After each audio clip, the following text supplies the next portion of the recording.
All right, this lecture is on quasi-experiments, and it follows closely the chapter from the Moorling textbook by the same name, Quasi-Experiments. I believe it's chapter 13. Um, so here's the outline for today. Um, I'm going to give a couple examples of independent group quasi-experiments as well as repeated measures quasi-experiments. These are the two major types of quasi-experiments. And by independent groups as well as repeated measures, those terms have basically the same definitions when we use them to refer to true experiments or simple experiments. And so I'm going to discuss a couple examples of each because this will help us by understanding the examples, that'll help us know what quasi-experiments are. As the name suggests, a quasi-experiment is not a true experiment. And it's not a true experiment because we're lacking a fundamental piece of a true experiment, which makes it a true experiment, which is random assignment to treatment condition. And so what we're going to see with quasi-experiments is that they kind of look a little bit like true experiments, but they're missing that critical piece of random assignment. So anyway, there's these two major types, independent groups and repeated measures, and those terms have similar meanings as when we use it to describe true experiments. But then I'm going to go over these examples because next I'm going to talk about the internal validity of quasi-experiments. And recall that internal validity is just a judgment about the extent to which the independent variable and nothing but the independent variable is the cause of the dependent variable. So I'll review many of the threats to internal validity that we've already learned about in the context of quasi-experiments, and it helps to have these four examples to come back to because it just makes it a little bit less abstract and more practical. And I think that the textbook author does a really good job of using these examples as well. So I will use them. And then the last thing that I'm going to review is whether whether quasi-experiments are the same as correlational studies. All right, so the first two examples that Moorling uses that I'll review as well are these two examples, the psychological effects of walking by a church and the psychological effects of cosmetic surgery. These are both examples of independent groups, quasi-experiments, and they're going to use something called a non-equivalent control group design.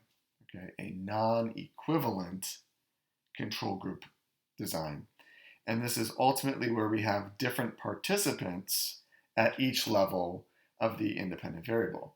And that's what makes it independent groups, which is sometimes referred to as between groups because we've got different people at the different levels of the IV. Okay, and then there needs to be in a non-equivalent control group design, there needs to be at least one treatment group and one comparison group. There can be more levels of the IV, but in the simplest designs, and we're just going to be reviewing the simplest designs, there needs to be at least two groups. We can kind of think about a treatment and a comparison.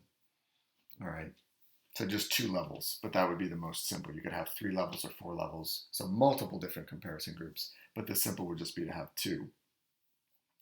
And then again, the major distinction between a quasi-experiment and a true experiment is that we don't have random assignment to condition.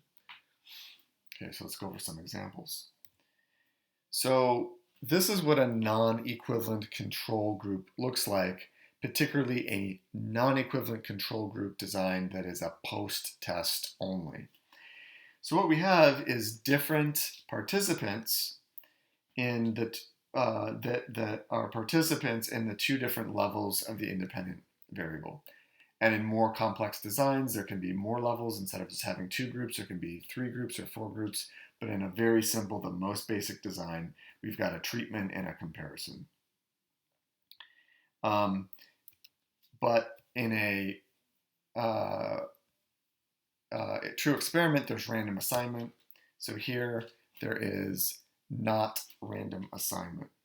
And so in this particular study, to study the psychological effects of walking by a church, researchers approached 99 people who were passing by a religious landmark, a church, or a non-religious landmark in, I think, one of two cities. They selected people from each of these settings, okay, religious versus non-religious. Oh, let me just go here. Here we go. Religious versus non-religious buildings. They approached only people who were passing by, so not people that were leaving the building or not people that were entering the building.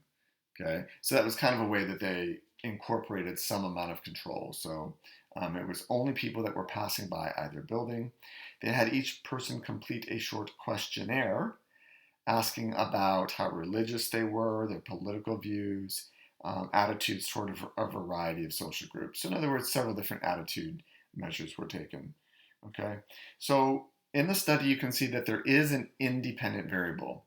It's the type of building or the type of setting. And then we've got several dependent variables.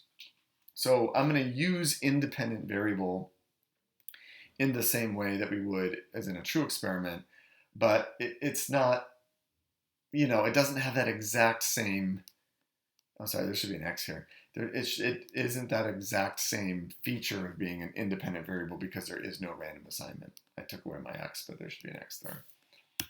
All right, so just if you're curious, here were some of the results of the study. What they found, and this is a good practice again for interpreting differences between two experimental conditions, differences between two groups, is what we're looking for is this asterisk, the presence of an asterisk, and that's just going to indicate a statistically significant difference or not.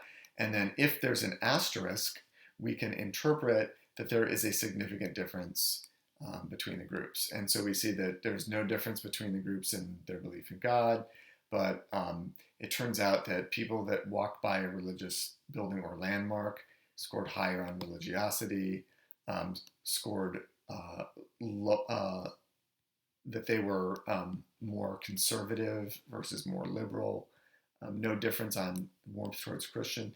Unfortunately, differences here, people that were walking by a religious building express less warmth towards foreigners, people that are Arabic, as well as toward African people. So that corresponded to some of their hypotheses about the effects of, I guess, walking by a religious building and kind of how that primes different concepts. And unfortunately, some of those concepts are associated with not warm feelings towards out-groups. So anyway, we don't need to get deep into the theory of why those results are what they are, but as a basic design, that's a very simple example of an independent group quasi-experiment, and specifically a non-equivalent control group that is a post-test only. All right, here's another example. This is also an independent group quasi-experiment.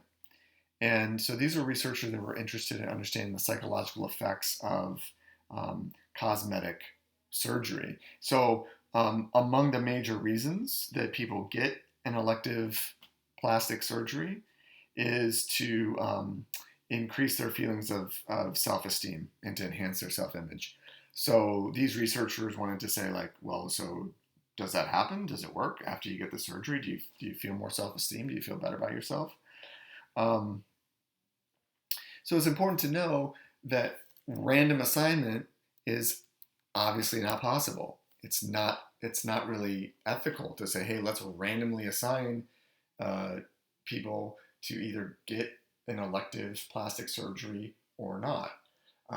So you have to use a quasi-experiment in this case and get people that are voluntarily, they're going to get the surgery or they're not. Now, interestingly, they did a smart thing in this study is they they found people that were either got surgery or were on the waiting list for a surgery at the same like office or the same clinic. So they had this really nice comparison group because these were people that were wanting to get the surgery, they just hadn't gotten it yet. They were still waiting. So that created a really nice control group for them, or I could at least say a comparison group. What they also did is they surveyed people at multiple time points. And so I've got a simplified version of the design, but it's possible to have a non-equivalent control group with a pre-test, post-test. And so they measured the participant self-esteem at a first time point before the surgery, and then at 3 months, 6 months, and then a year after. So that makes this a pre-test, post-test design, although there was multiple post-tests. And they measured several things. They measured self-esteem. They also measured life satisfaction. And they also measured how attractive they thought participants thought they were. So here's just a couple results. The graph shows that the people that had the surgery reported higher levels of self-esteem afterward. Okay, so here's the surgery group and here's the comparison group. And so presumably with this comparison group, these are folks that are either still waiting or they just elected not to have it. I forget the details, but you can see is that at baseline they started out the same, and then people that had the surgery reported about the same or more self-esteem. People that in the comparison group reported looks like less self-esteem. So difference there, and the other two variables show a similar trend with life satisfaction and with general attractiveness. It's important to remember that no variables were actually manipulated here. And so there wasn't a random assignment, there wasn't a manipulation. So these are just kind of naturally occurring people that either got the surgery or they didn't. And so later in the lecture, we're going to review some threats to internal validity and discuss, is it possible to say that the cosmetic surgery caused an increase in self-esteem relative to the comparison group? And it's not, and I'll be reviewing reasons for why that is later on. But I just want to go over the next two examples just to give you a flavor of what quasi-experiments look like. It's also possible to have quasi-experiments that are repeated measures designs. Now recall that in a repeated measure design is a specific type of a within subjects design. And in a within subjects design, participants are exposed or receive both levels of the independent variable. Okay, so all participants receive all levels of the independent variable, and then there's repeated measures when there's a measure of the dependent variable after they receive each of the levels of the independent variable. All right, so it's important to distinguish when in the cosmetic surgery example, it's a little bit confusing because there was clearly multiple measures taken of the DV. So you might say, well, isn't that a repeated measures design? By definition, it doesn't meet the definition of repeated measures because strictly speaking, at least according to Morling, you need a repeated measures design. A participant needs to receive all the levels of the independent variable. Okay, so here's the first example. So there was researchers that wanted to investigate the effect of judges taking food breaks on whether that affected their parole decisions. We want these types of legal decisions and whether people should get parole to be made in an objective way.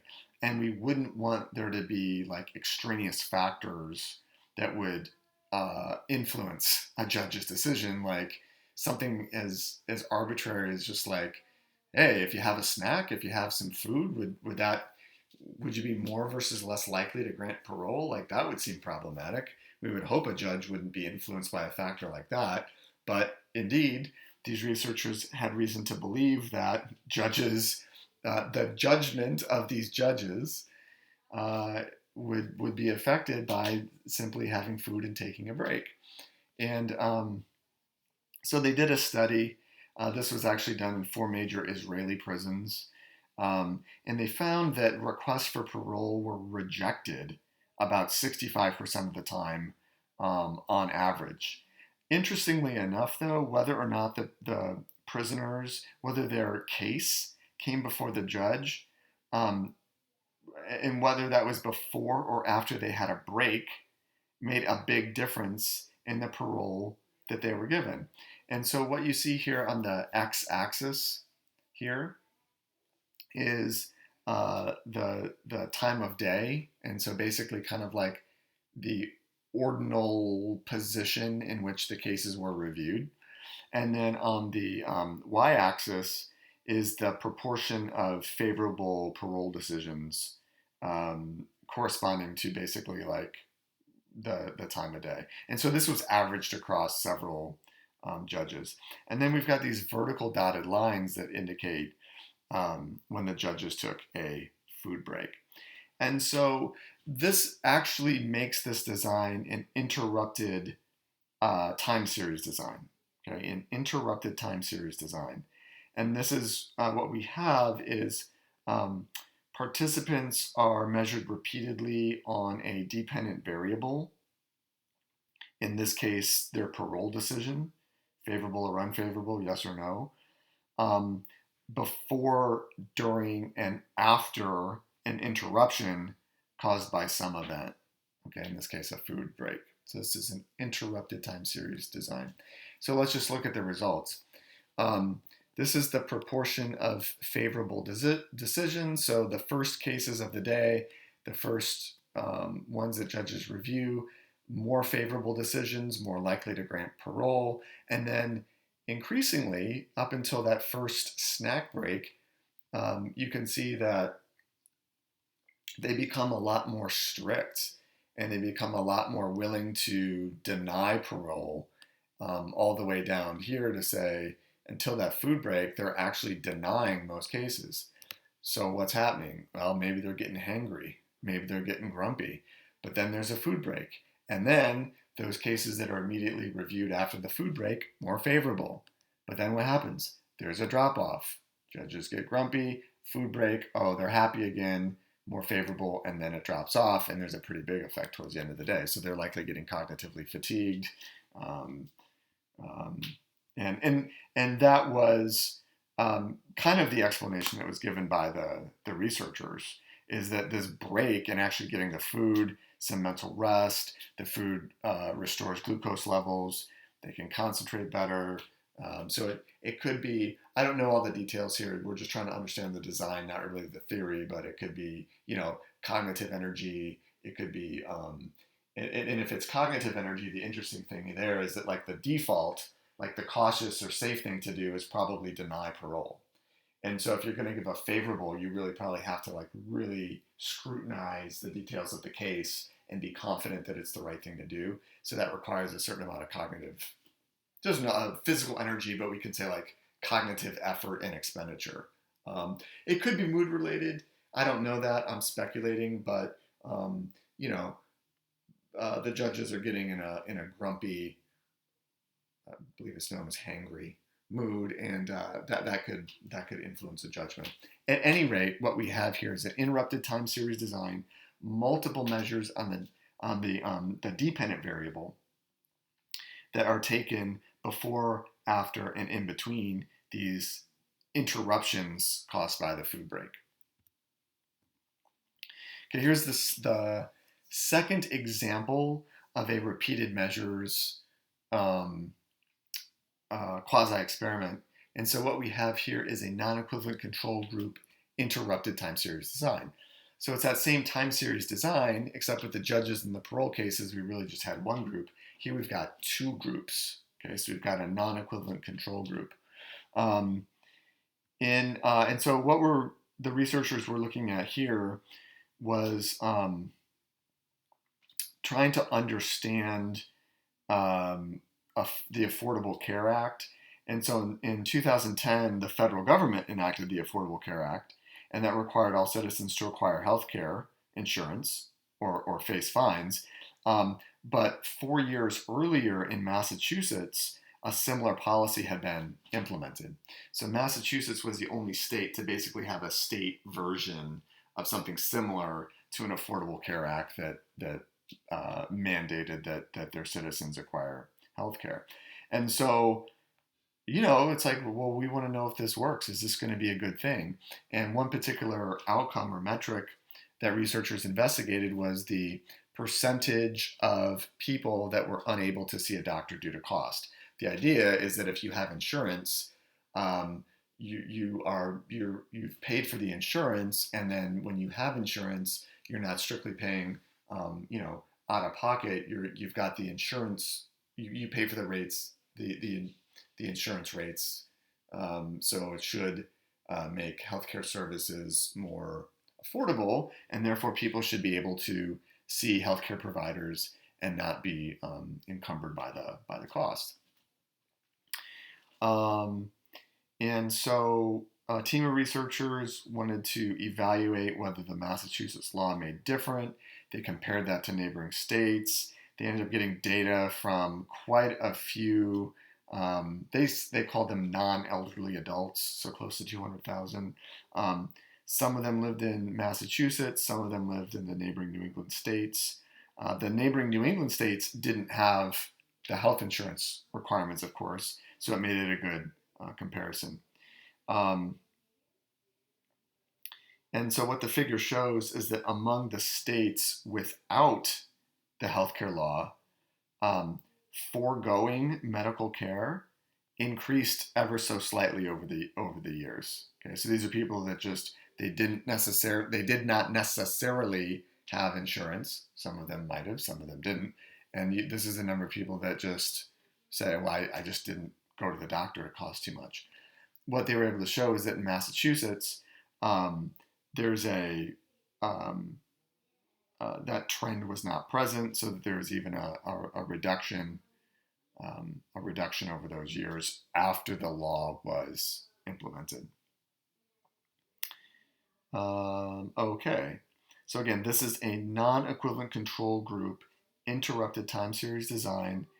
You can think of it as a combination of the previous designs that we've learned about, being the non-equivalent control group design as well as the interrupted time series design.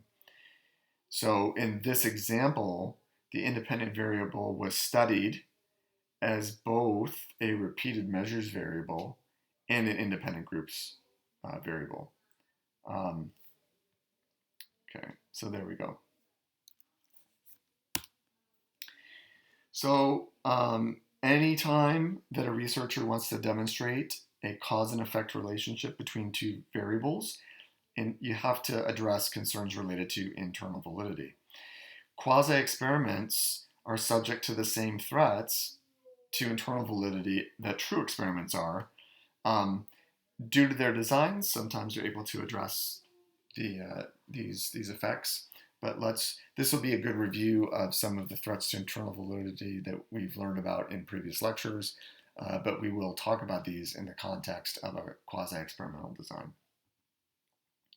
Let's start with selection effects. Really what a selection effect has to do with is an unaccounted for difference between groups. So that groups are different in some way before the start of the study. It's really only relevant for independent group designs and not the within or repeated measures design. So like with the parole example, there's only one group. So a selection effect is not a concern. What we've got here are the data from the cosmetic surgery example. And so if we think about what type of selection effects could be present with this cosmetic surgery example, well, certainly there's differences between people who have the surgery versus those that don't. One could be like the financial concerns. And so we've got people in the comparison group that were on the wait list, or they had originally signed up to say, yes, I'm interested in a plastic surgery. But certainly the folks that ended up going through with the surgery, they had the money to pay for it. And it's possible, we don't know for sure, um, and this is one reason out of many, but one reason why the comparison group might not have gone through with the surgery is they just like, oh, I don't have the money to do that. And so we have to think about, is that some third variable that can create an alternative explanation for results? Like, are there differences in self-esteem or life satisfaction that have to do with economic status that have nothing to do with the surgery?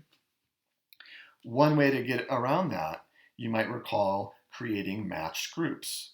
Okay, so this is where what a research team does is to look at two different groups of people and then to try to pair participants based on variables of interest that could potentially affect results. So what you want to do there is, in your surgery group, take a look at things like age, gender, body mass index, finances, economic status, and as closely as possible on variables of interest, match a person, a participant in your surgery group to the comparison group. And that will be an attempt to make the groups as similar as possible, except for the independent variable, which is whether they got the surgery or not. Okay.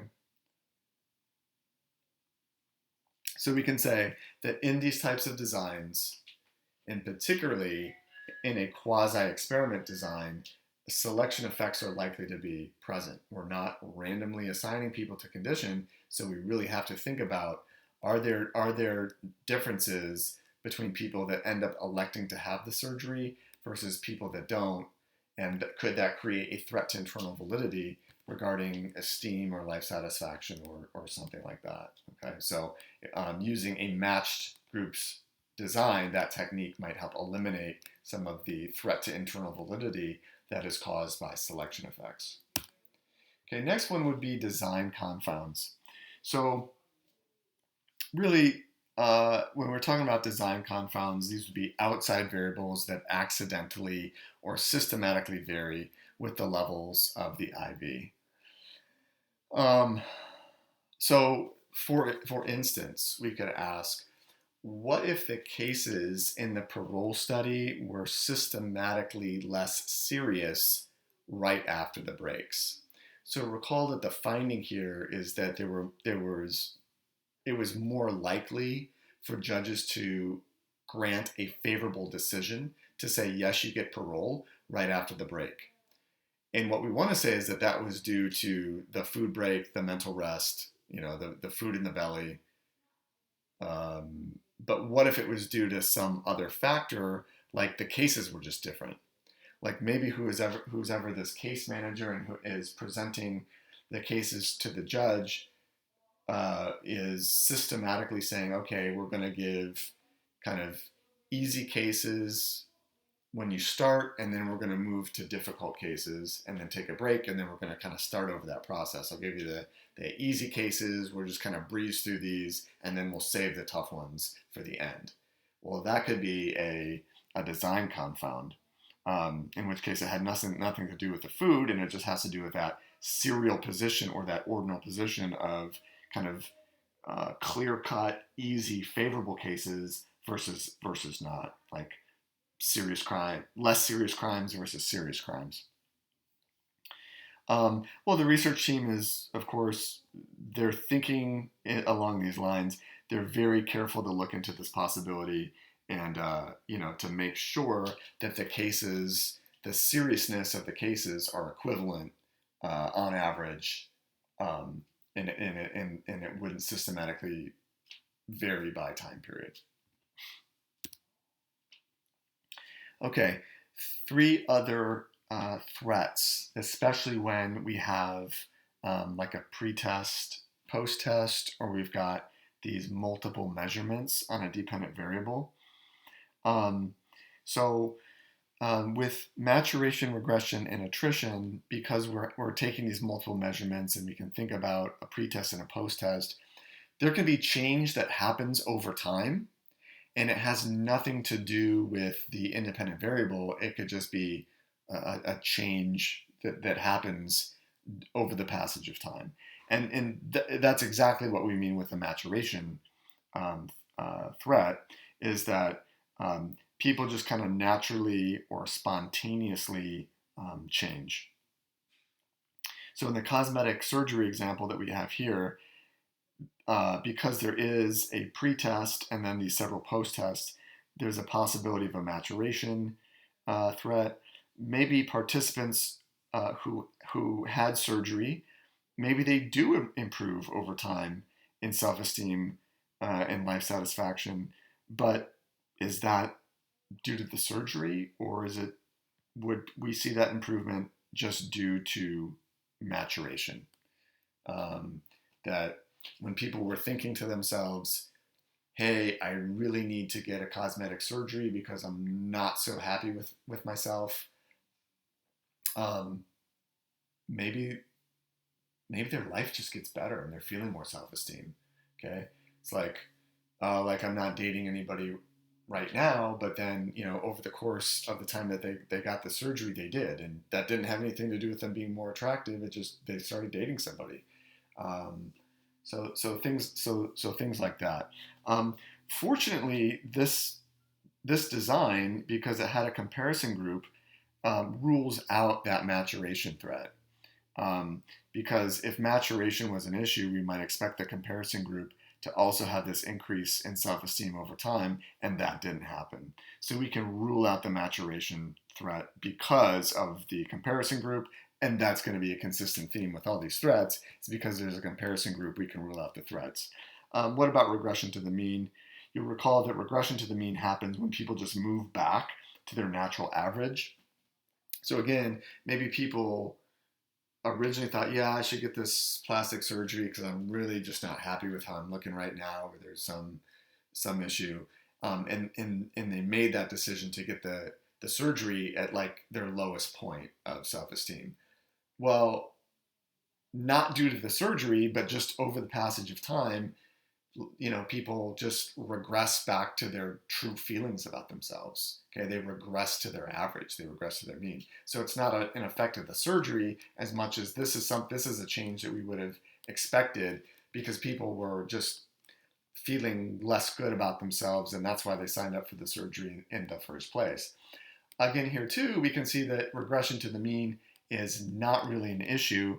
The first clue would be the surgery and the comparison group are at the same place, although I guess you might expect that if there's people that are unhappy and feeling especially not good about their self-esteem, and that's why they signed up to get a surgery. But we can see that there's a departure. And so if people regress to the mean, you'd expect this orange line to also have this similar kind of upslope, but that didn't happen. Okay, so there's no regression effect here. We can rule that out. And what's left? So attrition. So with attrition, what can happen is that in between the pre-test and the post-test, people can drop out. And attrition becomes a threat to internal validity when there's certain kinds of people that drop out systematically. And so in this particular example, let's think about the DV, which was self-esteem. Could it be the case that people who dropped out of the study were lower in self-esteem, and that would inflate the results? Fortunately, it's very easy to deal with an attrition threat. All the research team needs to do is see who dropped out of the study, and then see if those people that dropped out of the study were systematically different in self-esteem from people that stayed in. And if they are, that's potentially an issue. But if those people that dropped out of the study aren't necessarily different in self-esteem than those that stayed in the study, and we're talking about this comparison group, by the way, it's not an issue. Okay. And by the way, the researchers did that and they said, hey, of the people that dropped out, they weren't necessarily any higher or lower in self-esteem than anybody else. All right, so maturation, regression to the mean, and attrition threat. These are primarily threats when there is a pre-test, post-test design, because you can have issues with people just changing spontaneously or regressing to the mean. But these are really addressed by the presence of a comparison group, and that's true with a true experiment, and that's true with a quasi-experiment as well. Okay. There's also history as well as selection history effects to consider. So recall that a history threat is what happens when there's an external event that happens for everybody at the same time as the treatment. And a selection history is when the external event happens to only one group. So in this particular case, because we've got the two different groups, it's really a selection history would be the real threat. Without the comparison group, we could say, hey, is there some history threat that's happening? So for example, what could a history threat be? Maybe it's not just the requirement to purchase insurance, but there could be other legislation as well. Like there could be a economic upturn. So people just have more money to go see the doctor. There was a presidential election. There could have been other legislation like requiring setting like limits or caps on doctor's fees. Okay, so there's any number of things that could happen, and those could be those events could get in the way of concluding that it was basically their version of the Affordable Care Act that's responsible for a reduced number of people being able to see the doctor. A selection history would be whether that type of an event happened only in Massachusetts. So maybe in Massachusetts, it's not just that they made everybody get insurance, but maybe only in Massachusetts they also made laws that had to do with, hey, doctors, you can't charge so much. You can't charge this much for medical procedures. So there would be a selection history effect if that happened. In that case, you can't say, well, is it because we made people get insurance or because we set limits on what doctors can charge? So that would be a version of a selection history threat. Okay, so there's both testing and instrumentation threats. Recall that testing involves increases or decreases in a DV that has to do with participants getting practice, so practicing a skill or becoming more fatigued.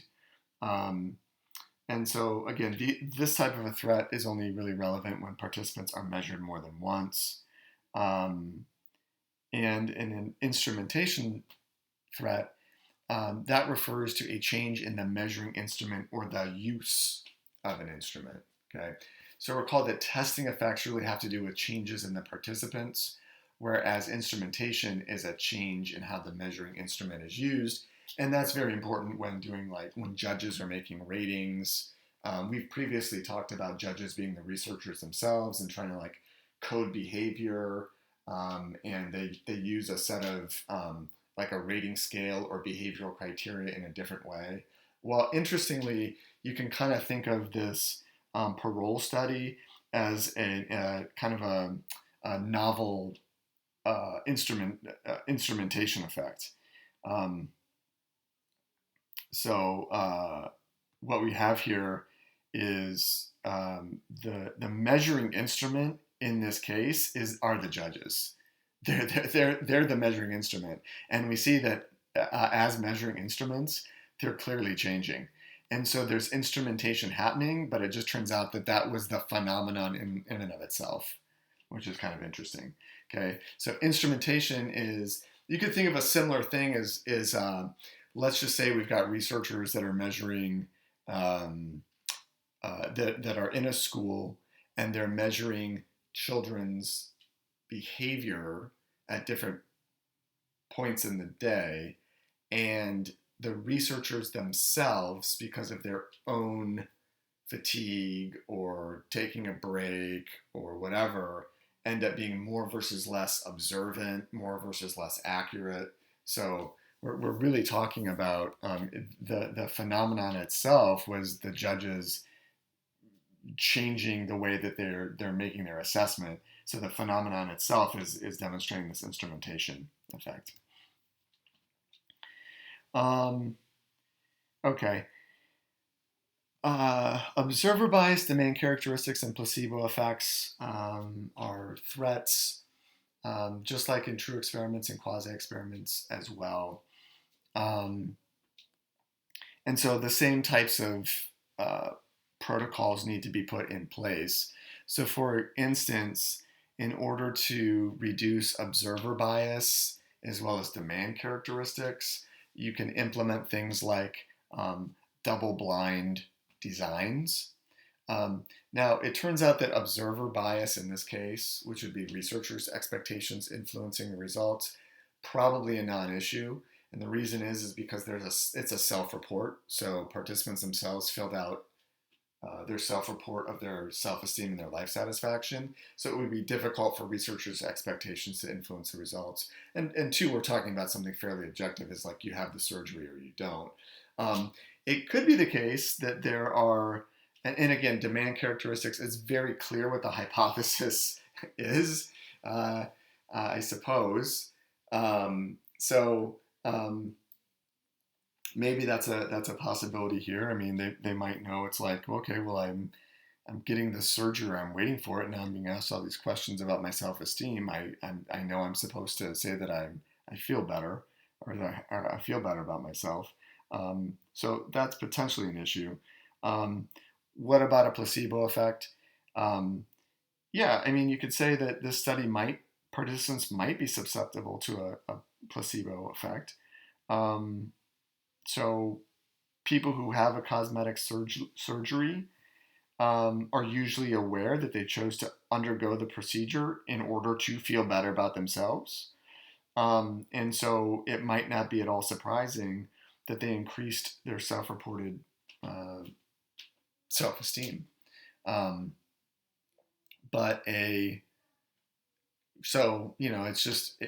It's just expecting to feel that way might have been the case. It's hard to say though that we actually have a true placebo effect going on here because they really got the surgery. All right. Anyway, let's talk about balancing priorities. Just like true experiments, quasi-experimental studies are vulnerable to these internal validity threats. So why would we use a quasi-experiment? The first is that these quasi-experiments, there's these real-world opportunities that present themselves, and it gives researchers the ability to answer interesting questions. The team that studied whether forcing people to get health insurance results in better outcomes in terms of being able to see doctors, you could never randomly assign people to say you're required to have health insurance versus you're not. You have to do it for everybody or no one. So you can't randomly assign some states to do it, or you can't randomly assign some people within states to do it. But they took advantage of the research opportunity that Massachusetts forced everybody. They passed a law, but other states didn't. So there's this naturally occurring real-world opportunity to investigate this to see if there's a positive effect. Similarly, with you can't manipulate, you can't randomly assign people to say, hey, you get a elective cosmetic surgery and you don't. You have to use naturally occurring groups of people that are either going to get the surgery or not. So if you want to answer those questions, hey, does getting a cosmetic surgery make a difference? Does it matter? You have to really rely on these real-world opportunities to answer those questions. What about external validity? This real-world nature and the real-world settings in which quasi-experiments take place is a really good thing for external validity. The likelihood that the effects are going to generalize to other circumstances and to other people, it's a lot higher.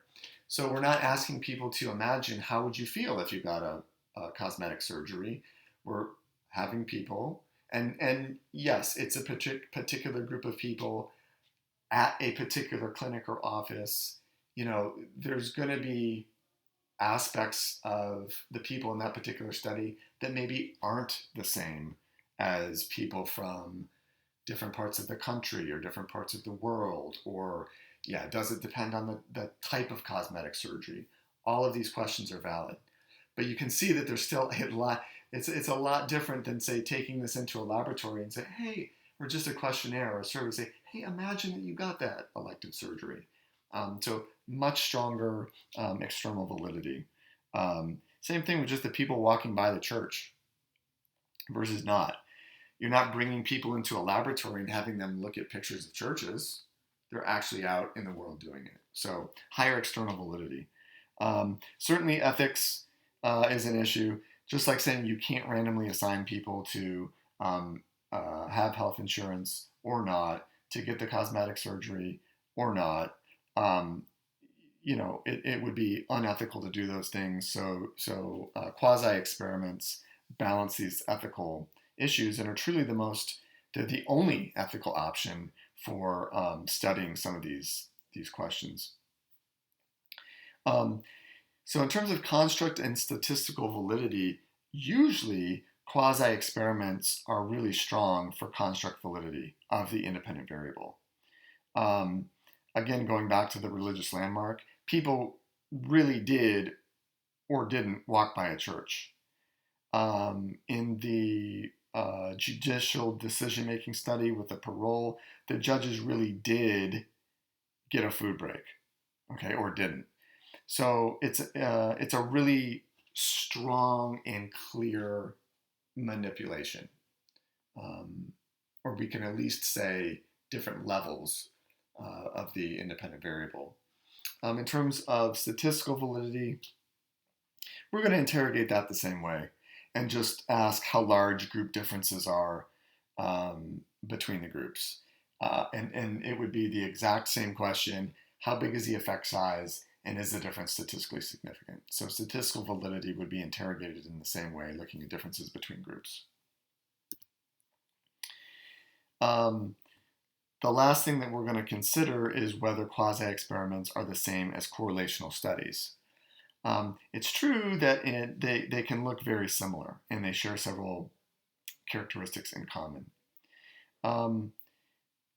Just like in correlational studies, a quasi-experiment compares two or more levels of an IV in order to predict one or more dependent variables. So that's the case. Neither a quasi-experiment nor a correlational study uses random assignment. That's the same. Researchers are basically looking for pre-existing.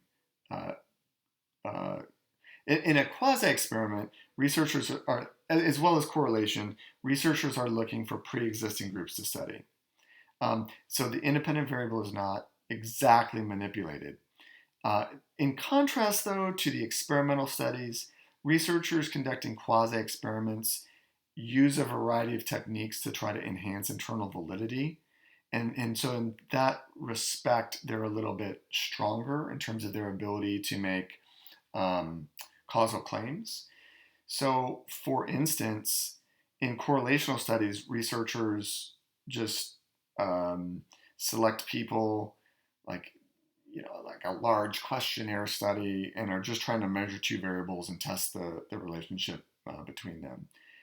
But in a quasi-experiment, researchers might obtain groups by targeting key locations. Okay, so like as in the church study, the religious landmark study. Or they might seek out comparison groups that happen because there's a law that's passed in Massachusetts about insurance versus not. So you can kind of think about it as it's not exactly a manipulated variable, but a quasi-experiment gets closer to an experimental variable by using these techniques like this active selection technique. They're actively selecting these different groups of people versus just saying like, well, let's just give it to everybody and then let's look for these groups of people. So it's a little bit closer to what we would call it. I'll stick with Morling here and say it's not the independent variable is not truly a manipulated variable, but it gets closer. Okay, so that's it for quasi-experiments. Hopefully, based on the 4 examples that were given in the chapter, you understand those examples, what makes it an independent groups versus a repeated measures.